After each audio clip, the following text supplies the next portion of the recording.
ഈ വെള്ളത്തിൽ മറ്റേ ഈ കല്ലെടുത്ത് എറിഞ്ഞെറിഞ്ഞ് ഇങ്ങനെ ഓളം ഇങ്ങനെ ഓടണം. നിനക്ക് വേറെ വല്ല കുഴപ്പമുണ്ടോ? വേറെ പണിയൊന്നുമില്ലടാ. അന്നാ കല്ലെടുത്ത് എറിഞ്ഞപ്പോഴേ ആ ഓളങ്ങളെ ചിതറി പോണ കണ്ണാ, അതുപോലെയാണ് എന്റെ ജീവിതം.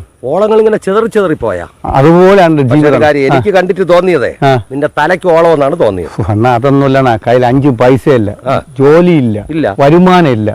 4 മാസമാണ് വീടിന് വാടക കൊടുത്തിട്ട് മൊത്തത്തിൽ ദാരിദ്ര്യം നിൽക്കണ. നിന്റെ കട്ടയമോട് കുടുംബം കോഞ്ഞാട്ടെ എല്ലാം ആയണ്ണ. ഇനിയിപ്പോ എന്താണ് അടുത്ത പരിപാടി? കേരളം വിട്ടേ അങ്ങ് ബംഗാളിലേക്ക് പോകാൻ വേണ്ടി ഇരിക്കുകയാണ് ഞാൻ.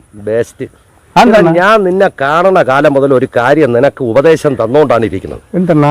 അതായത് ആദ്യം നീ നന്നാവണം, മനസ്സിലായോ? അപ്പൊ നീ നന്നാവുമ്പോ എന്ത് സംഭവിക്കും? നിന്റെ കുടുംബം നന്നാവും.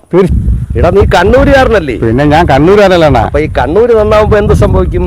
കണ്ണൂര് നന്നാവല്ലേ ചൈനയും നന്നാവും, ക്യൂബയും നന്നാവും.